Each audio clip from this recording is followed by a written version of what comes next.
বিসমিল্লাহির রহমানির রহিম। সংগ্রামী সকল ফেসবুক ভাই বোন বন্ধু, বাংলাদেশের বাইরে এই ভিডিওটি যারা দেখবেন, আমার পক্ষ থেকে জানাই সংগ্রামী সালাম, আসসালামু আলাইকুম। সংগ্রামী, আমি একটি বিষয় দেখে অবাক হতভম্ব হয়ে যাচ্ছি। কারণ যে পুলিশগুলো এই মানুষটাকে নিয়ে যাচ্ছে, তাহলে আমরা এই আল্লাহ রাসূলের প্রত্যেকটা বাণী রক্ষা করতে গিয়ে অনেকেই রক্ত দিয়েছে, ইসলামকে প্রচার করতে গিয়ে অনেকেই রক্ত দিয়েছে। আর সেই জায়গা থেকেই আজকে গত পরশুদিন যে 6 জন খুন হয়েছে এই কোটা বিরোধী আন্দোলন করতে গিয়ে, তার গায়েবানা জানাজা দিতে গিয়ে রীতিমতো একজন ইমাম সাহেব তাকবির দিয়ে হাত বেঁধে ফেলেছেন। এই টাইমে পুলিশ এসে তাকে বগলের ভিতরে হাত দিয়ে নিয়ে চলে যাচ্ছে। তাহলে জানাজার নামাজটা পর্যন্ত এই পুলিশ করতে দিচ্ছে না। এটা কোন দেশ যেখানে একজন মানুষ মারা গেলে তাকে মাইকিং করে জানাজায় শরীক হওয়ার কথা বলা হয়, আর সেখানে এই ব্যক্তিগুলো জানাজায় শরীক হয়েছে, ইতিমধ্যেই তাকবীর দিয়ে নামাজ নিয়াত করে ফেলেছেন, হাত বেঁধে ফেলেছেন, এরপরে হাতের বগলের ভিতরে হাত দিয়ে এই লোকটাকে টেনে নিয়ে যাচ্ছে। এটা কোন দেশ?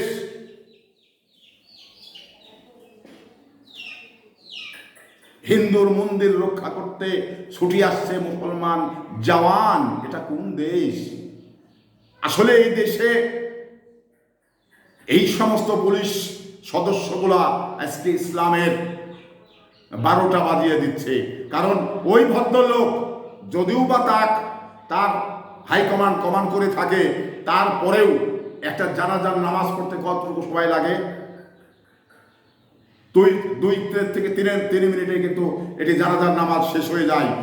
অথচ এই পুলিশ যদি মুসলমান হয়ে থাকতো, তাহলে এই পুলিশটা অন্তত 3 মিনিট সময়, আর হাইকমান্ডকে বুঝিয়ে 3 মিনিট সময় এদের দেওয়া হতো।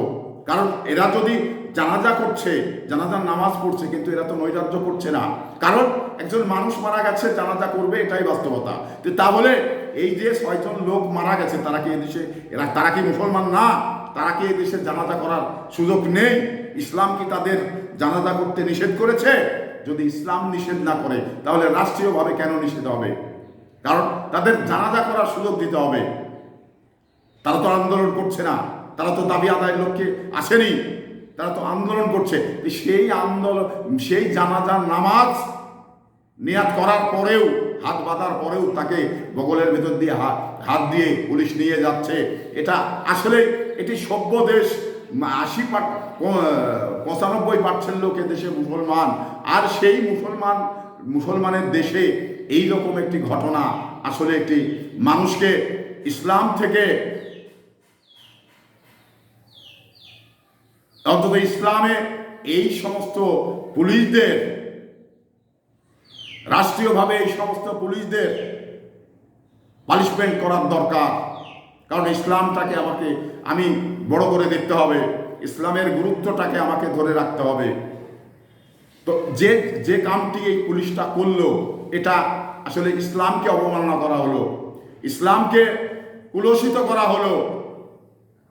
তাই এই পুলিশের আমি একজন মুসলমান হিসাবে ওর শাস্তি দাবি করি।